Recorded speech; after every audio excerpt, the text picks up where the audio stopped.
And to be honest, I probably like these credits a lot more than I should. It's just a relaxing remix of Zelda's Lullaby and some shots of various areas in Hyrule, but I don't know. It just feels like I'm just completing a masterpiece, which is effectively what I'm doing here. There's no joke related to that. I have just completed, in my opinion, one of the all-time greats.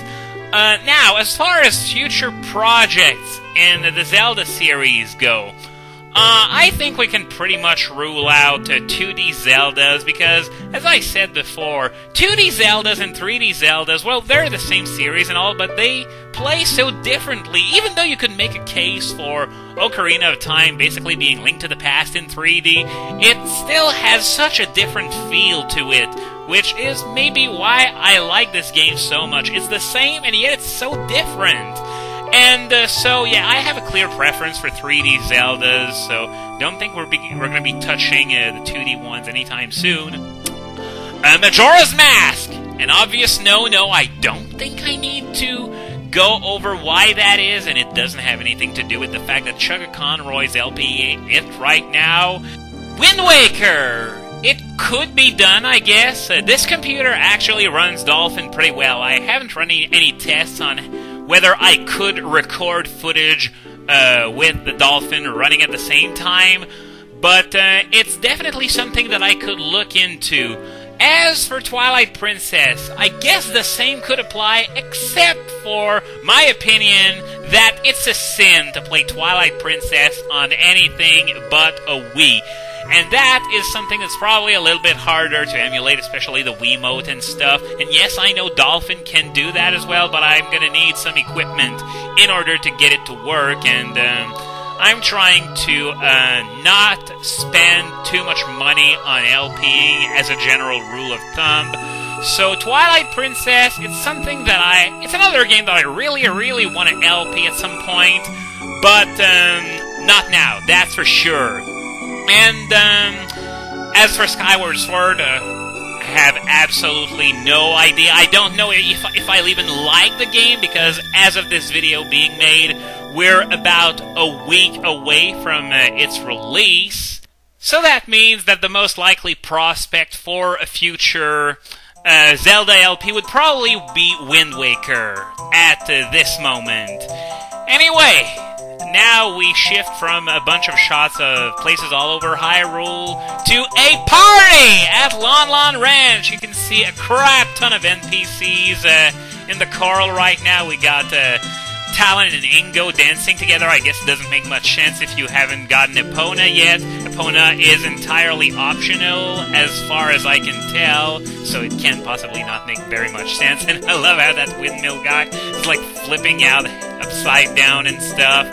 And yeah, this must be the most boring party ever. Look at that chick over there. And okay. I think something's wrong with these credits. I think the sound is actually being desynced compared to the video. Yeah, the sound is actually behind by several seconds. And okay, we got Bigoron dancing here. And why is he not causing earthquakes? Or better yet, why is he not smooshing all those Gerudos? And for that matter, why are the Gerudos celebrating? They just got their asses handed to them. Their leader just got banished to the evil realm.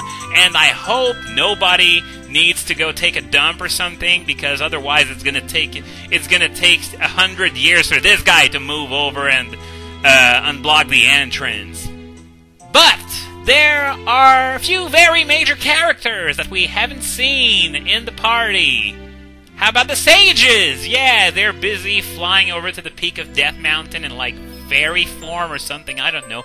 Let's just call it magical sage flight power and be done with it. And yeah, the sound is really, really out of whack. It's supposed to be way further in than that, as the camera goes over Impa's face. I suppose it's meant to be meaningful, but if it is, then I have no idea what it's supposed to mean. And yeah, the song just got cut there for no apparent reason. Wow, That was really out of whack. This is not supposed to happen, and this is not the recording either. It's really happening on the game, and I could hear it, so it's not the recording, it's actually the emulator that's screwing up for some reason.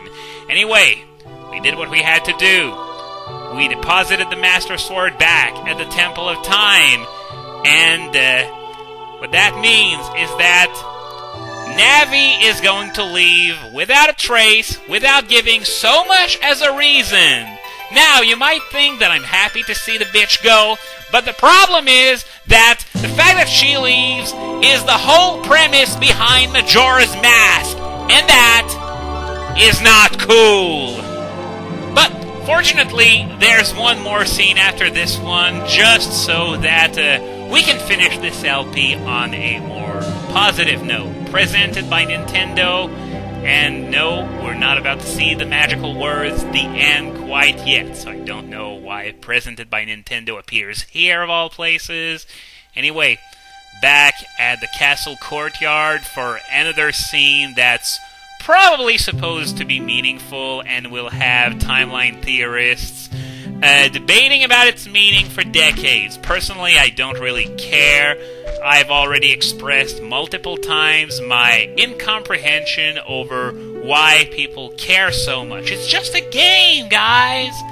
Anyway, Zelda is like, don't I know you? Like they're actually supposed to know each other, or I don't know if he was warped back before the events of the game even began or something, or, as I said, I don't really care, it's just a game, and I enjoyed it very much. I loved this LP, I hope you loved listening to it just as much, and I will see you guys over at Spiral Mountain.